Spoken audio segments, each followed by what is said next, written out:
मागे आपण शेअर मार्केटमधील इंट्राडे, पोझिशनल व डिलिव्हरी हे ट्रेडिंगचे प्रकार शॉर्टमध्ये पाहिले. आता आपण या व्हिडिओपासून इंट्राडे ट्रेडिंगचा सविस्तर स्टडी करूया. शेअर मार्केट सकाळी 9:15 ते दुपारी 3:30 सुरू असते. या दरम्यान आपण क्षणाक्षणाला व्यवहार म्हणजे ट्रेडिंग करू शकतो. एखादा शेअर बाय केला की लगेच सेलही करू शकतो. कितीदाही ट्रेडिंग करू शकतो. पण मार्केट बंद होताना जर आपल्याकडे काहीही शिल्लक नसेल, म्हणजे आपला व्यवहार पूर्ण झाला असेल, तर या झालेल्या व्यवहाराला किंवा ट्रेडिंगला इंट्राडे ट्रेडिंग असे म्हणतात. थोडक्यात इंट्राडे म्हणजे आजचा दिवसभरातील व्यवहार, टुडेज ट्रेडिंग होय. आज नंतर काहीही कॅरी नाही, कुठलीही पोझिशन ओपन नाही.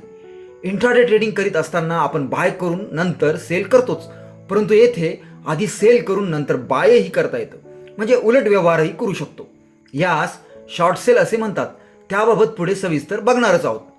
फक्त शेअर म्हणजे इक्विटीज नव्हे, तर फ्युचर, ऑप्शन, करन्सी, कमोडिटी या संबंधित दिवसभरात केलेली ट्रेडिंग ही इंट्राडे ट्रेडिंगच होय.